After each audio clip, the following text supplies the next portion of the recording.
ꯑꯩꯒꯤ ꯏꯃꯤꯡ ꯃꯥꯏꯔꯦꯝꯕꯝ ꯏꯕꯣꯕꯤ ꯀꯧꯏ ꯀꯣꯡꯕ ꯅꯣꯡꯊꯣꯜ ꯂꯩꯀꯥꯏꯗ ꯂꯩꯕꯅꯦ ꯀꯃꯤꯡ ꯍꯤ ꯃꯥꯏꯔꯦꯝꯕꯝ ꯏꯕꯣꯕꯤ ꯀꯩꯕꯧꯁꯨ ꯑꯩ ꯑꯍꯥꯟꯕꯗ ꯀꯨꯀꯤꯔꯣꯟꯗ ꯍꯥꯏꯖꯒꯦ ꯑꯗꯨꯒ ꯑꯅꯤꯁꯨꯕꯗ ꯑꯩꯈꯣꯏ ꯃꯩꯇꯩꯔꯣꯟꯗ ꯑꯃꯨꯛ ꯍꯟꯗꯣꯛꯆꯒꯦ ꯁ꯭ꯇꯦꯐꯟ ꯅꯪꯅ ꯍꯥꯏꯔꯤꯕ ꯈ꯭ꯔꯤꯁꯇꯦꯟꯒꯤ ꯃꯤꯡ ꯁꯤꯖꯤꯟꯅꯔꯒ ꯑꯔꯥꯟꯕ ꯋꯥ ꯃꯌꯥꯝ ꯑꯃ ꯁꯤꯖꯤꯟꯅꯗꯨꯅ ꯈ꯭ꯔꯤꯁꯇꯦꯟꯁꯤꯡꯕꯨ ꯂꯥꯟꯅ ꯎꯍꯟꯕꯗꯣ ꯃꯗꯨ ꯇꯧꯒꯅꯨ ꯑꯗꯣ ꯅꯪꯒꯤ ꯅꯔꯣꯟꯗ ꯑꯩꯅ ꯍꯥꯏꯒꯦ ꯃꯨꯟꯅ ꯇꯥꯎ ꯁ꯭ꯇꯦꯐꯟ ꯀꯁꯩꯁꯨ ꯐꯠꯇꯒꯤꯟ ꯅꯍꯦꯠꯗꯤꯁꯨ ꯀꯩꯖꯣꯡ ꯈ꯭ꯔꯤꯁꯇꯦꯟ ꯀꯍꯤꯅꯥꯁꯨ ꯑꯩ ꯋꯥꯉꯥ ꯅꯍꯣ ꯈ꯭ꯔꯤꯁꯇꯦꯟ ꯑꯇꯤ ꯋꯥꯉꯥ ꯈ꯭ꯔꯤꯁꯇꯦꯟ ꯗꯨꯡꯖꯨꯏꯂवा ꯑꯃꯣꯉꯥ ꯅꯀꯝꯃꯅ ꯁꯩ ꯄꯣꯄꯣꯍꯤ इमचकाना लौदीसु चुलेन आई हो बाइबल ला इपी अजे हम इपी नसीम हम क्रिश्चियन पास्टर नहीं वांगिन मी थद्दी नहेपसु बाइबल अजे लौपिसु इनहेप दिसु चुफानासु आई क्रिश्चियन हो पोपो ही नगिन सुमंगदिंगा नंगाई तोसु इमचकाना लौदीसु चुलेन केन कसै दिसु लमका कुकीले नम पोपो ही नंग सेट इन शुबोइना पुइदो हितंग नंगादिना फमो बेतंग अदुगा स्टेफन नंगना क्रिश्चियन बुलाना उहंदुना नंगना पास्टर मचानी पास्टरनी हायरगा पास्टरना मी म्याम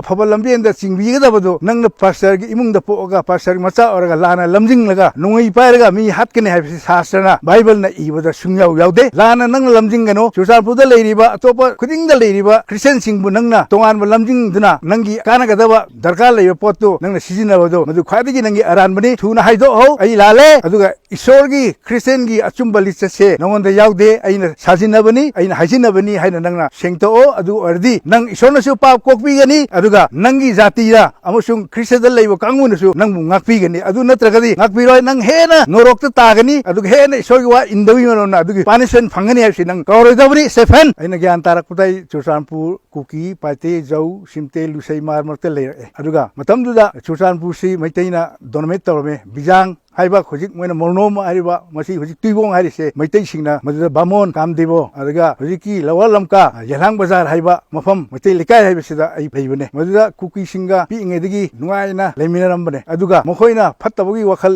लाखिबसि अखोइना खंतबदा ngai मरमदी मतमदुदा मैतै सिंगना मपुंग फाना दोनमे तौबा मैतै सिंगी कांग सिंगवा अदगी दुर्गा पूजा अदगी एनीथिंग सोरार खुदिंग बामोन खुजिक कामदेबो हाइबा बामोन बियांग लेबिसिना तौरगा अखोइ लिकायदुदा लेमिनरमबने मखोइ अखोगे नुगाइना ज्ञान ताना लेमिनरमबने मतमदुदा कुकी सिंगी फत्तबसे अखोइ खंगदे अदुगा कुकी सिंगी मतमदुदा मैतै सिंगना दोनमे तौरे हुजिक मफम चुरचानपुरगी मफम हुजिक मैतै लिकाय हाइबा खुगा तंपा हाइबा अदगी अमुक मणिपुरगी फिबम सिदा लान हौरि मफम चेंगकोनपंग हाइरि मफम से मैतैना कोवर तौरे मदुदा मैतै मचातना पुन्ना लेरगा अखोइसे पुन्ना लिंजेन अमा तोइना कुकी सिंग मतमदुदा याम लेते कुकी ममिंगसि लेरंब खक्तना मसा ओइबसिंगसे अखोइ लोइना मसक खंगे हुजिक अनौबा कुकी खक्तना पिक थनखे हानिगी कुकी सिंगदुगा अखोइ लेरंब नुंसिबदो अनौबा फत्तब कुकी सिंग लाक्तना हुजिकति लोइना चुरचानपुरसि मपुंग फाना फत्तबदो ओइखरबने मरमदा मखोइगी लोनदा हाय हुजिक लान तौनरिबसि मोइ मरमदा हाय इसे लेसे तुंगी कया जों हिलो नंगाजी हिलो हाइबा मोइ होय पृथ्वीसे अखोइ सिनते मखोइ सिनते अखोइ लान हौसि हाइसि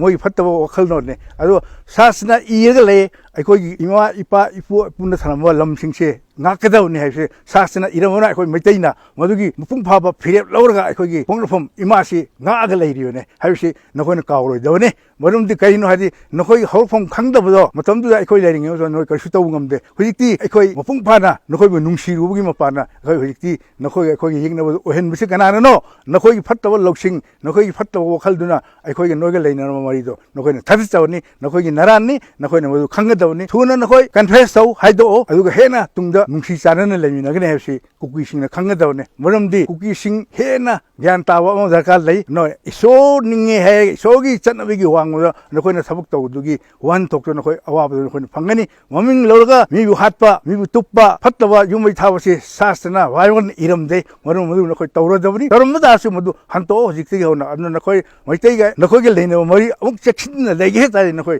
लाले हेरगा अखोइ मत ओइना चनमिन सिहाइबा नंगी वखल अदु लेरगदि नुआइना हिंबा अमसुंग चौदा नौदा जमफुंग फाब ओइगनी मरमदुना नखोइ हुजिक मी याम हेरगा नखोइ मैतैना कीगिने दि खनगनो मरमदुना नखोइना खंगदबदि नखोइना लालिबो थबकतो नसाना लाले हायो मतमदा खोइ मैतै मचासिंगनि ngakpiyu हाइबने ngakpigने नखोइगी शास्त्रना बाइबल न स्वाय येंगनो सिंगबु नुंसियो हाइबदु नखोइना नुंसिदे येंगनो सिंगबु हालो हाय नोय हालेलुया हारगा नंगोइ काप मी हापदु शास्त्रना करम जगादा फंगे हायो फावरोदा हाय इपा इपुना थनमलम नखोइना ngakkedबने अदुगी दमकनि मता मफुसिंगना थनमलम नखोइ ngak हुजिक लेरिबसे नखोइना ꯈꯪꯒꯗꯕꯅꯤ ꯃꯔꯝ ꯑꯗꯨꯅ ꯅꯈꯣꯏꯗꯤ ꯀꯅꯥꯅ ꯊꯝꯃꯦ ꯑꯩꯈꯣꯏ ꯈꯪꯗꯦ ꯑꯗꯨꯅ ꯃꯇꯝꯗꯨ ꯂꯩꯔꯝꯕ ꯑꯩꯈꯣꯏ ꯍꯧꯖꯤꯛꯇꯤ ꯑꯍꯜ ꯑꯣꯏꯈ꯭ꯔꯦ ꯑꯍꯥꯟꯕ ꯑꯩꯈꯣꯏꯅ ꯄꯥꯈꯪ ꯑꯣꯏꯕ ꯃꯇꯝꯗ ꯆꯨꯔꯆꯥꯟꯄꯨꯔꯗ ꯑꯩꯈꯣꯏꯒꯤ ꯈꯨꯠꯇ ꯂꯣꯏꯅ ꯂꯩ ꯀꯨꯀꯤꯁꯤꯡꯁꯨ ꯃꯇꯝꯗꯨꯒꯤ ꯑꯐꯥꯎ ꯃꯌꯥꯝ ꯑꯃ ꯍꯧꯖꯤꯛ ꯂꯣꯏꯅ ꯁꯤꯈ꯭ꯔꯦ ꯑꯩꯗꯤ ꯍꯤꯡꯍꯧꯔꯤ ꯃꯔꯝꯗꯤ ꯏꯁꯣꯔꯒ ꯑꯩꯈꯣꯏꯒ ꯂꯩꯅꯕ ꯃꯔꯤ ꯑꯩꯈꯣꯏ ꯏꯁꯣꯔꯅ ꯑꯩꯕꯨ ꯅꯨꯡꯁꯤꯕꯤꯕ ꯃꯔꯝꯅ ꯅꯈꯣꯏꯅꯁꯨ ꯈꯪꯒꯗꯕꯅꯤ ꯅꯪꯒꯤ ꯏꯁꯣꯔꯗꯣ ꯑꯆꯨꯝꯕ ꯇꯧꯕꯅꯦ ꯅꯪꯅ ꯑꯔꯥꯟꯕ ꯇꯧꯕꯗꯣ ꯍꯥꯏꯗꯣꯛꯑꯣ ꯑꯗꯨꯒ ꯅꯈꯣꯏꯁꯨ ꯇꯨꯡꯗ ꯅꯨꯡꯉꯥꯏꯅ ꯄꯨꯟꯁꯤ ꯂꯦꯟꯒꯅꯤ ꯅꯪꯒꯤ ꯅꯆꯥꯅꯁꯨ ꯆꯣꯔꯣꯟ ꯐꯥꯎꯗ ꯅꯨꯡꯉꯥꯏꯅ ꯂꯩꯒꯅꯤ ꯈꯪꯒꯗꯕꯅꯤ ꯁ꯭ꯇꯦꯐꯦꯟ ꯅꯪꯅ ꯋꯤꯗ꯭ꯔꯣ ꯇꯧ ꯑꯩ ꯂꯥꯜꯂꯦ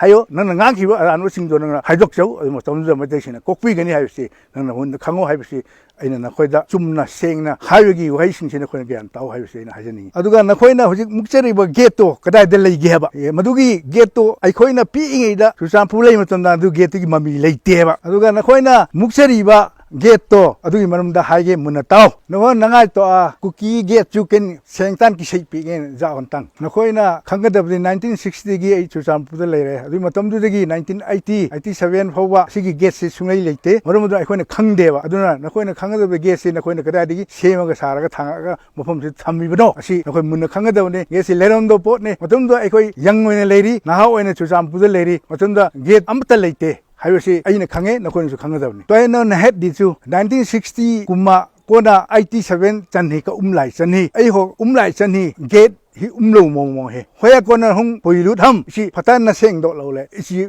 meile hole kuki hok kara noen dauding ngai to su phamo be se sin het disu aduga aina angang oiringe dagi ai chahi humja sudigi manungda aina Churachandpur leina tumda ai chilau sing kuki paite jau mayam se punna khoi nungai na leiminarame matamduda irang leite khana chano leite maitai singa mohoi leina mari se chet na lerame matamduda di matamdu khana chaina leite adubu hojik aina chahi humja manga sorokon kara digi lakpno barma digi lakpra kuki phattaba khaya laktina aikoiga hana leirama mari se hogoina thadallaga maitai se mohoina yengna boina kharan mari se hana gi kuki singdunadi khande aduga hojik naun laiwa mathong warong khangdaba kuki singna mohoi kana nawingta mohoi lam pambagi dongta akoi masen han mase masi nakoina tawroidabani masi sungoi oidaba nakoi manglan masi mangphawna roi haibsi nakoi khangadabani tunna hedi kago langlai le tusan hi ne semlisu koi musa kidona boina umlo kuki le paitele jau kola su kaijong ko umna yo su tulai chun imta thumongna holowa kiset imta umlo bisu tuhin hoya kona hungdo ham isi leiset hi ama odingai tong koya kona namdang hello kuki sa hungdo a mailei le kuki kidona niki bol sa su di lo ngo su na het disu amasa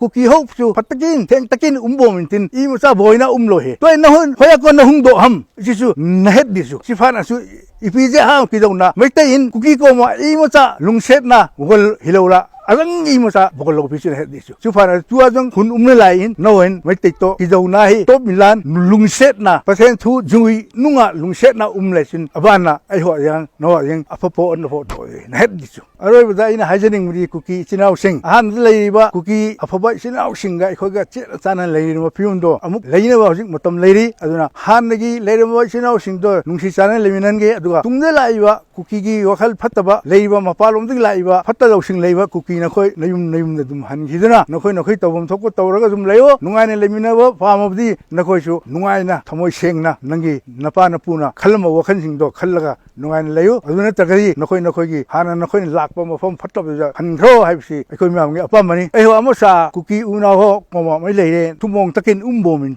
imasa bhoina umlo he to hi hoya kon na hungdo ham ipija a si hi nohen napan bi ham sin het disu amasa umuin hoi takin umin imasa bhoina umlo to hi nang no na nong do mana su ki boina umin sin sifana su to hi na he disu na ina nung pile tang imasa kana lo disu sifana su mai le lung hang na bol le no jong lung hang disu sifana su lung set takin umbom he ken no koma thumna kana yo su